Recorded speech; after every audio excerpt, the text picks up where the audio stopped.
but what I want to try to help people understand too is like different backgrounds. Like, yeah. So some of the kids I grew up with, we had a rough background. We were living out in this rural area where things are handled a certain way. Mm-hmm. But then I'll come back to this school, Darby Township. I remember when I was a junior, we were in there at their place playing a game, and they were great. They went like 12-0, man. And I think we were the only team all year to score 2 touchdowns against them in a game, and one of them was a blocked punt. I don't think we were real good. We blocked the punt score, but during the game,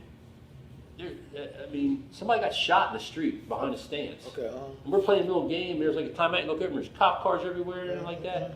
And I looked at somebody on the sidelines and I said, "What's going on?" They said, "Oh, somebody got shot over there." And this one kid, and like I played wide receiver and defensive back, and they had already called a play, and the refs called timeout for something. I'm looking across this kid that I'm going to cover, right? And I'm like, "Holy shit!" He's like, "Man, every day, man." Yeah. Yep. And it's like, yeah. I'm in your world now. And right. This is normalized to you. You're a 16, 17-year-old kid, and people getting shot right outside your school ain't nothing. Right. I'm not sure if you had the school in Baltimore, St. Francis. Yeah. Oh yeah. And like the other one's Dunbar. Yeah. So when I was at Blade, everybody knows Dunbar. Yeah. When I was at Blade, we would go scrimmage Dunbar, and just two of the same things. I know they're in different areas of Baltimore, but we were at Dunbar, and I think the same thing kind of happened. It was 4 teams there. It was, and 3 of the teams were from, the 2 were black, us, Dunbar and us, and then it was a private school, and then it was a white school from, I can't come up county where from. But same thing happened. We were right in the middle of the game, and like, it's not funny, but it was interesting because when the shots went off, it was, we were going against the private school kids, and Dunbar was going against the white school. When the shots went off, right in the middle, because the plays were going on, our kids kept going, and Dunbar's kids kept going. Everybody else was like stopping, and we was like, "Why y'all?" The referee didn't go to whistle or nothing. He's like, "What's going on?" And then, but that was a prime example that certain kids were used to that environment, right? I'm not laughing because gunshot. I'm laughing because there's a lesson in American sociology right there in those few seconds when the gunfire started. Right in front. And then real quick with St. Francis, they did a 4-series story on their players, because they rank like national, as y'all know, like in the nation. And within the show, the coach was at the inner practice. He was talking to them. They were all on their knees, and he was talking to them and stuff. And you could hear pop, pop, pop, pop, pop, and not one kid moved. And then once the pops went off, the coaches started talking again. So when people would, like, for me, I seen that, but I'm just wondering, like you were saying, like, who else was watching this would realize these kids didn't even budge. Which means, like you say, that's every day to them. Background noise, That's all it is. That's sobering, man. That's sobering. Yep. And people who don't know the rest of the story of St. Francis is the guy who coaches the team. Used to coach at Boys Latin or Gilman, very high end, very expensive private school. And I think this guy was like a hedge fund manager, something in the investment committee. Guys worth a lot of money. He owns a lot of properties. And he's built up this program to the point where they went from, literally when he first started, they were practicing in the street. They were practicing in a parking lot.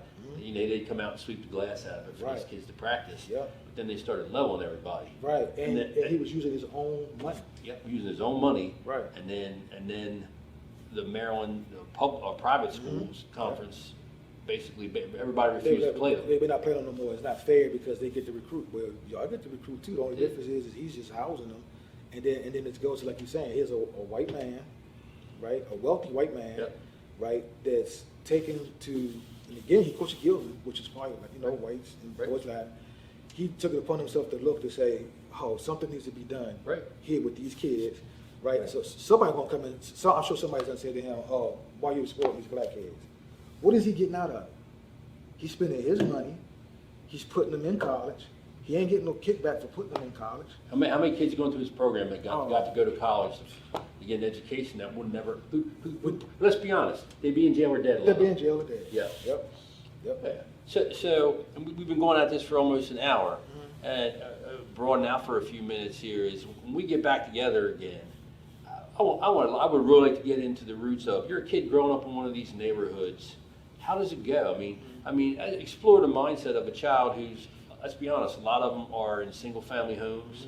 Their mother's out there, if lot of these kids come and say if they thank their moms because their mom been working 3 That's why jobs, they say it. and you got an 8-year-old at home looking after a 2, 3, and a 4-year-old, and then people wonder at how these kids end up getting involved in the drug trade and stuff like that. Well, your mom's killing herself, and some guy says, "Yeah, here, Lester, here's $100. Take this bag and take it down the car and hand it to that guy in the car. Right. Stop, come back out here Tuesday. You can make some more money." Exactly. Next thing you know, this kid is watching his mother like kill herself. All of a sudden, you can go, "Here, mom, here's some money. Here's some money." Right. You know. Yep. And then you start to see how people get sucked into things because I'm gonna come back to you. Survival's first. Exactly. You know what? If you're worried about the light staying on, having to eat, having food, You survive. you're gonna do what you gotta do. What you gotta do. Yeah. And then people can get all holier than thou and righteous about, oh, you're feeding the drug trade, you're killing other people. I'm sorry, I'm 60 years old. There've been dumbasses doing drugs my entire life, and if government programs come and go and come and go and come and go, and they're still doing it. Still doing it. And that there is a growing sadness, hopelessness, apathy. There is something in the human spirit that has been lost in our society that leads a lot of people to try to medicate, to cure it, to just feel good for a while.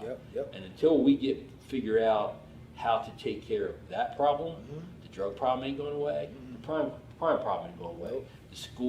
The kids aren't going to get better educated. Ain't nothing going to get fixed. Nope. All they're doing is putting a Band-Aid on it, and just to say, okay, heal it for a little while, and then take the Band-Aid off, but not, you know. And when we get back, we can talk about failures of governments, failures of political parties, failures of the schools, failures of parents, failures of friends to step in and try to help when they should. Everybody's so afraid to do anything anymore. They sure are. Yep. You know, and I tell people's like, oh, you're gonna do this, people.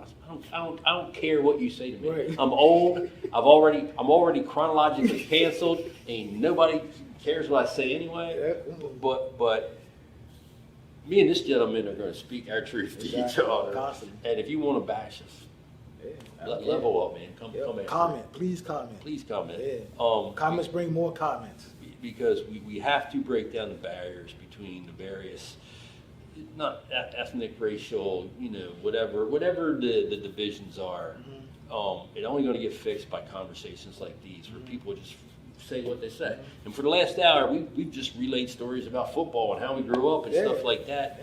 And you know, we're going to try to keep it light, but we're going to get into what problems do we see as two grown men looking at our government and looking at how our society is structured and looking at our young people and going, how do we get to the point where your son and my son and our grandchildren down the road, this isn't even something they got to think about. Right, exactly. They're just treating each other like people. Yep. And I'm going to get corny for a second. White people, black people, brown people, yellow people, they're all people. That period. Yep. And you know, I'm just sick of sitting around doing nothing. Yeah. I mean, So- like when you look at kids playing together, they play. They don't look at color. They don't look at anything. They play. It's when they start getting older, for some reason, I don't know if it's like how the environment, the parent, the government, whoever, the school, the church, somebody is getting them in the mindset of, damn, oh, he's white, I'm black, we can't be friends. I can't hang around you, I won't hang around you. You know what I'm saying? And that's where the problem comes in. So it's something, it ain't how it gets fixed. Like you asked me one time before, I don't know, but All I know is this: when I was like 6 or 7 years old, we lived in this house in the countryside. My parents didn't have enough money to buy a house until I was like 12 or 13 years old, and only then because they got a really good deal from a guy who just wanted to get rid of this house. It wasn't much of a house, but that kind of deal. But we had these 4 big maple trees in our front yard. This house we were in, right? And the big thing in the neighborhood was just climb the trees. Everybody, all the kids like to climb the trees. So we live right here. Up the road this way, quarter mile, was the two little Hispanic girls that I mentioned before, and then. Literally up the street, there was a Mennonite family. If you're familiar with Mennonite, it's sort of like Amish-like. Oh, right. They can drive cars and right, stuff right, like that, but from that same kind of sect. And this is a good picture, you know. It's a diagonally across the street, 2 houses up in a mirror. This is a rural area, like there's farms around this and stuff. Was a trailer, mobile home, and then it lived an African American man and his 4 sons. He was a single father, right? So, and 2 of the kids were really little, and the other 2 were like my age, my brother's age, and we would go out, like our family would always go visit my grandparents on a Sunday. So we come home in summertime on a Sunday, you know, when the trees are in full bloom and everything, we come back pulling in the driveway.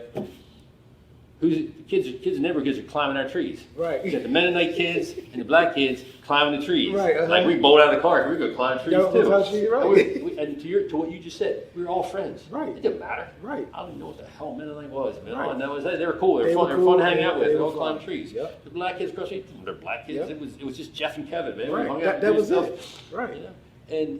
And then somewhere along the line, we learn behavior, and to me, I think a lot of it is born from the frustration, looking at being poor and not having. Right. And then as you get up through the middle school and high school, you're looking around and you see these other kids that got everything, Right. and you got nothing, Right. and you start going, WTF? Right. Yep. Why is this? Yep. And then you tell me if you disagree, but you start doing the common denominator thing. Well, wait a minute. I'm seeing more black kids and more of these kind of, and the Hispanic people and more of these like poorish kind of white people that don't have what they have. Right, exactly. And then like the resentment starts to build. Yep.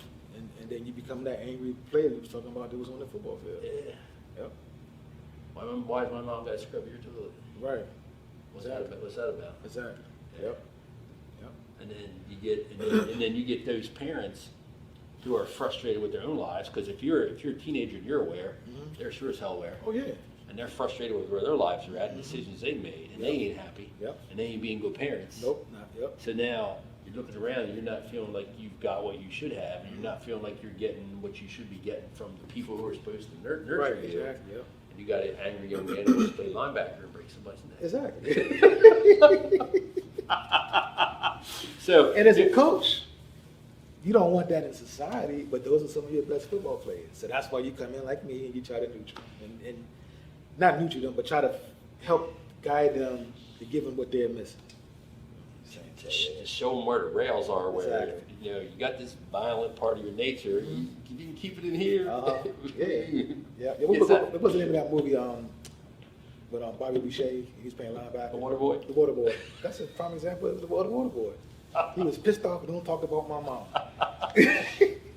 So if you would do us the honor of getting together again, Just that. and most we definitely. get, because we talked about the police a good bit here and then some other things, but I like to kind of dive into like what the government has tried to do and how it's worked in your neighborhood, my neighborhood, other people, and any variety of subjects as far as how we move forward.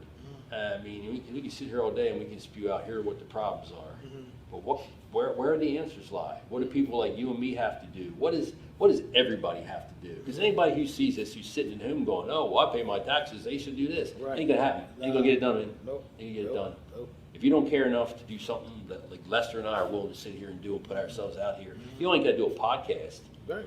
But for God's sakes, talk to somebody who's not like you. Exactly. And, Yep. and let's see where we can get to from here. So, Lester, absolute pleasure, man. I enjoyed I this. look forward to the next one. Oh, Till most next definitely. time, Rick Carter, Lester Overton. We're just two guys on the plane, man. Guys on the plane.